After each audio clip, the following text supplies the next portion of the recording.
जय हिंद। आज का टॉपिक क्षेत्रमिति के अंतर्गत क्षेत्रफल और परिमाप का है। तो चलिए शुरू करते हैं। इसके अंतर्गत हम पढ़ेंगे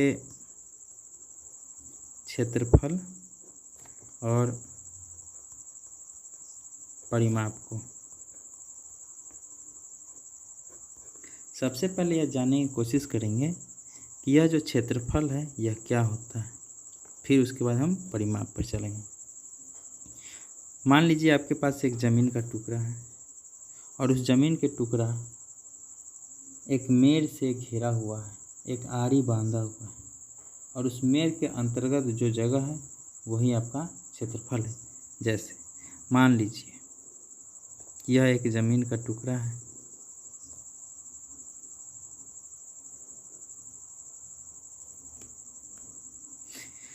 यह चारों तरफ इस मेड़ से बांधा हुआ है, घिरा हुआ है और इसके अंतर्गत जो जगह है इसी जगह को हम क्षेत्रफल कहते हैं। चाहे वह आकृति किसी भी प्रकार का क्यों ना हो, अलग अलग डिजाइन का क्यों ना हो, इस तरह का भी हो, तो ये जो जगह है यही तो क्षेत्रफल है। क्षेत्रफल का परिभाषा हम जानेंगे कि क्षेत्रफल किसे कहते हैं। तो आप इसके आधार पर लिख सकते हैं कि किसी आकृति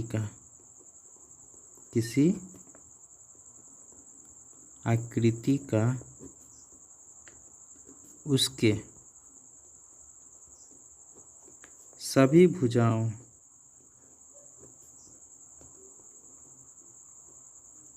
से घिरे हुए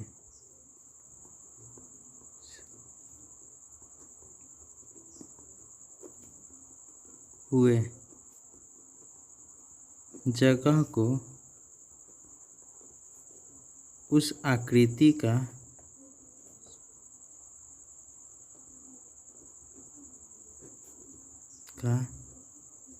क्षेत्रफल कहते हैं।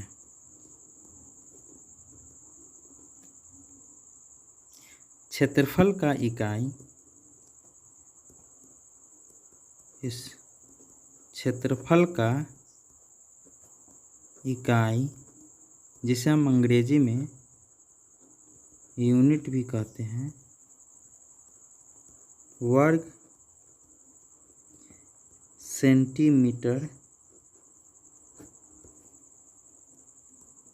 वर्ग मीटर और वर्ग किलोमीटर होता है। अब हम परिमाप पर चलते हैं। परिमाप जिसे हम परिमिति भी कहते हैं। परिमाप क्या है? मैंने जिस तरह से पिछले बार फिगर लिया था उसी तरह फिगर इसमें लेते हैं। मान लीजिए ये आपका एक ज़मीन है का प्लॉट है जो चारों तरफ से घिरा हुआ है, वह किसी भी डिजाइन का क्यों ना हो।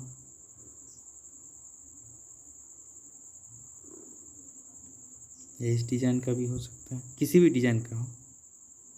तो ये जो लंबाई है यहाँ से मान लीजिए इसका नाम हम ए, इधर बी, इधर सी, इधर डी करते हैं।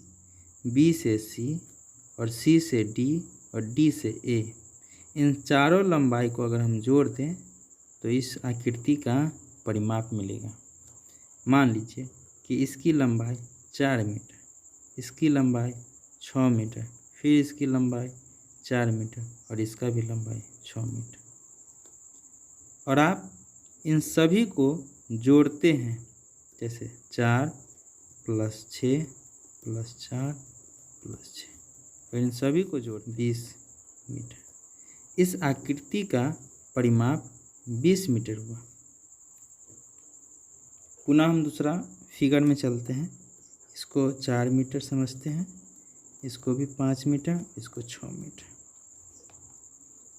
हमको परिमाप निकालना है, सबसे पहले हम इसकी लंबाई यानी कि ए से बी की, बी से सी की और सी से ए की लंबाई को जोड़ दे तो इसकी परिमाप निकल जाएगी।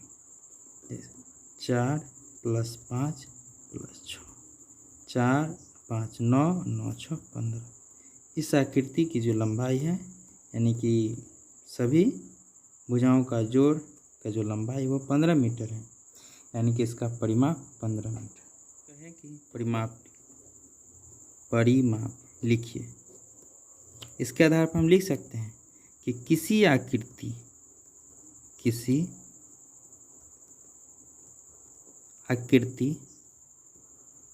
के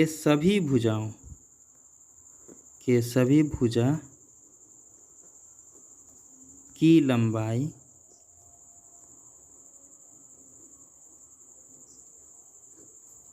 का योग उस आकृति का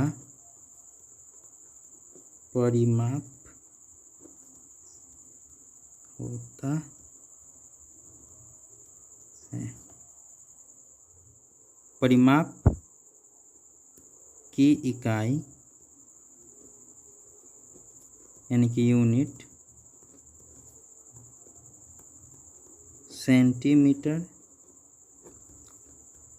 मीटर और किलोमीटर। सेंटीमीटर को cm, मीटर को m, किलोमीटर km से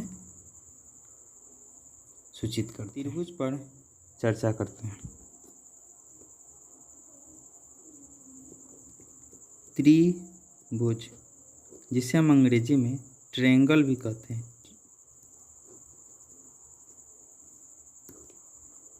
त्रिभुज नाम से ही इसकी परिभाषा निकल के आती है। त्रि मतलब हम कह सकते हैं 3, भुज मतलब भुजा, यानी कि ऐसा आकृति जो 3 भुजाओं से घिरा हुआ हो उसे हम त्रिभुज कहते हैं। त्रिभुज में 3 भुजाएं, 3 कोण और 3 शीर्ष बिंदु होते हैं। उसके सभी कोणों का जोड़ 180 डिग्री होता है। तो हम लिखते हैं कि त्रिभुज किसे कहते हैं। इसकी परिभाषा हम देते हैं कि 3 भुजाओं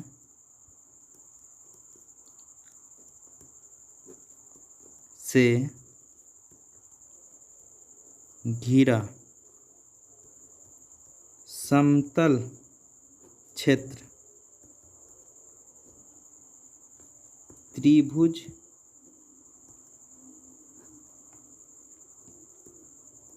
कहलाता।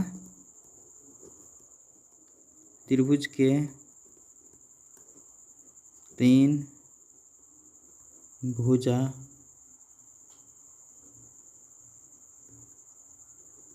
तीन कोण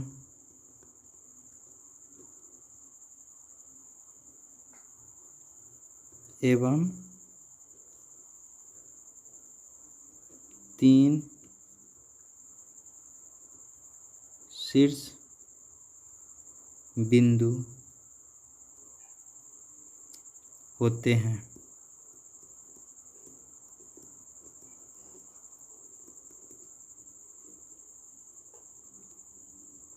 त्रिभुज के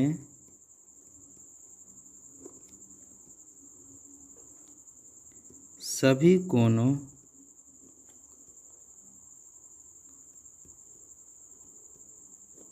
का योग 180 डिग्री होता है। हमको इतना चीज़ ध्यान में रखना है कि त्रिभुज कहते किसे हैं, उसमें कौन कौन चीज़ होते हैं। तो त्रिभुज 3 भुजाओं से घिरा समतल क्षेत्र त्रिभुज कहलाता है। त्रिभुज के 3 भुजा, 3 कोण एवं 3 शीर्ष बिंदु होते हैं। त्रिभुज के सभी कोणों का योग 180 डिग्री होता है। हम एक पिक्चर ड्रॉ करते हैं।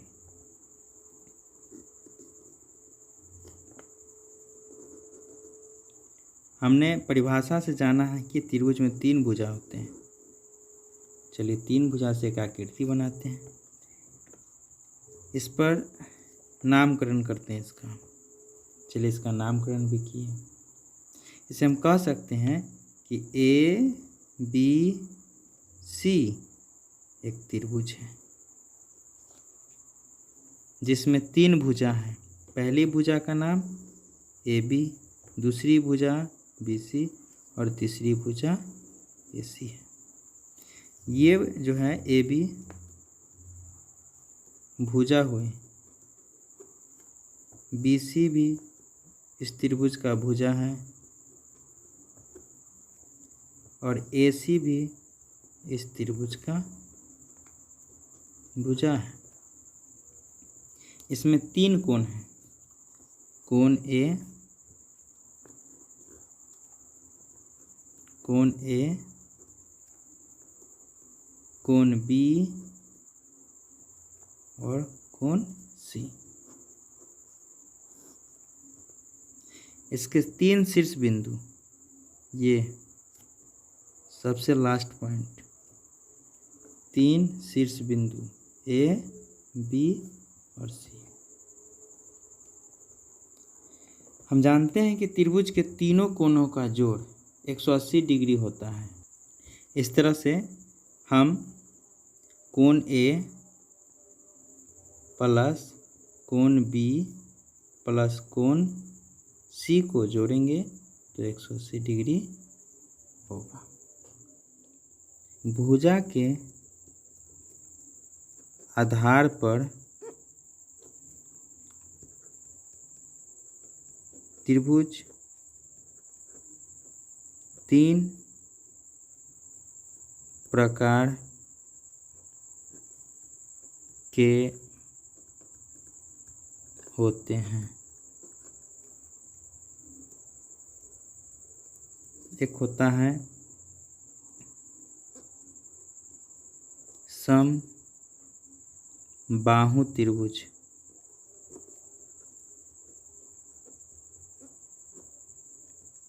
दूसरा समद्विबाहु त्रिभुज,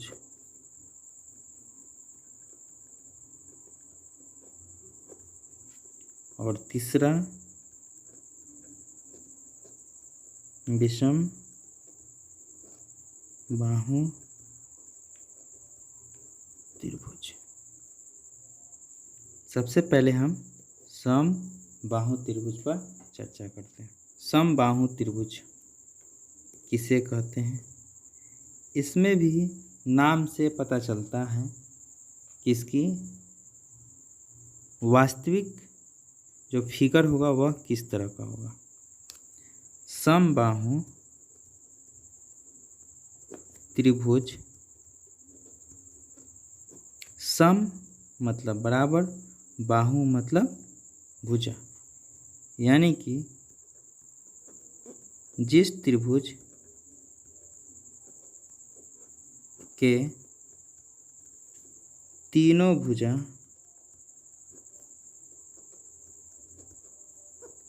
आपस में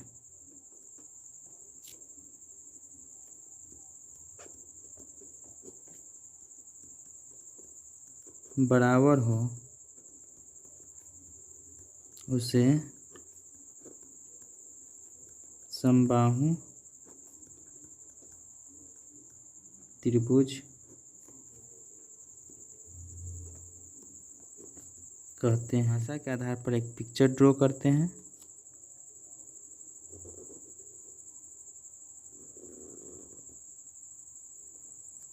इस त्रिभुज का नाम भी लिखेंगे, त्रिभुज ABC। इसकी सभी भुजा आपस में बराबर है।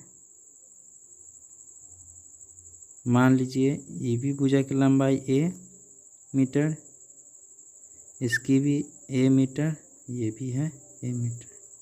दूसरा एक फिगर और ड्रॉ कर लेते हैं ताकि आपको समझने में आसानी हो। 4 मीटर का ये यहाँ से यहाँ की लंबाई, BC लंबाई इसका फिर 4 मीटर है और AC का भी 4 मीटर। तो हम क्या देख रहे हैं कि ए बी भुजा क्या मीटर है, ए मीटर है, और बी सी भुजा भी ए मीटर है, और ए सी भुजा भी ए मीटर। इस फिगर से देखिए, ए बी भुजा की लंबाई 4 मीटर, बी सी भुजा की लंबाई 4 मीटर, और ए सी भुजा की लंबाई भी है 4 मीटर। तो हम देख रहे हैं कि सभी भुजा की लंबाई क्या है, बराबर है। तो यह एक समबाहु त्रिभुज है। समबाहु त्रिभुज का क्षेत्रफल परिमाप भी हमको निकालना है। चलते हैं इस फिगर पर।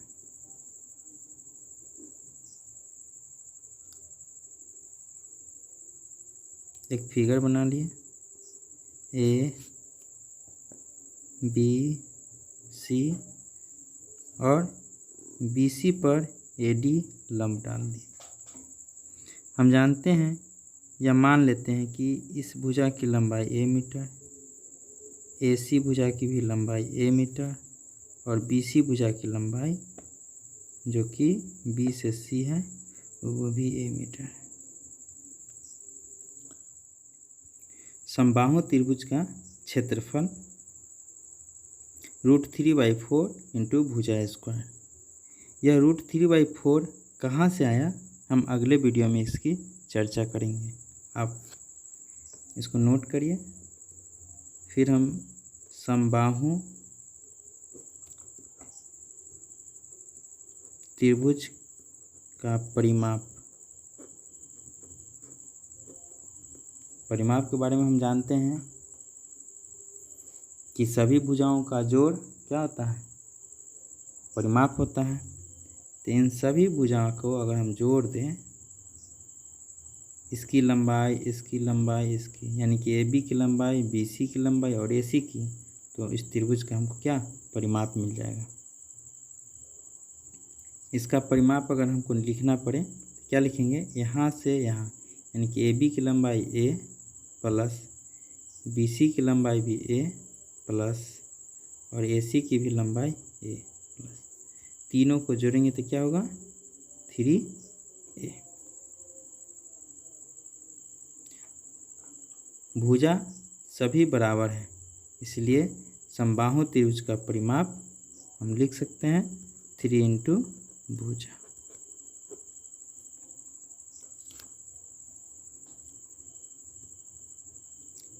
अब अगला, शीर्ष बिंदु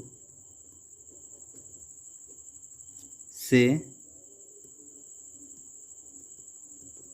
डाले गए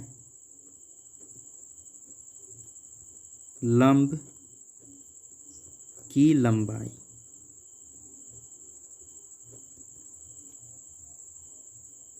√3/4 इंटू भुजा, ये फार्मूला है। इसके बारे में पूछ रहा है, या एडी के बारे में पूछ रहा है अभी आपसे। शीर्ष ए से बीसी पर जो ये लंब डाला गया है एडी, इसकी लंबाई निकालने के लिए। चलिए आज के वीडियो में इतना ही। आशा करते हैं कि यह वीडियो आपको अच्छी लगी होगी।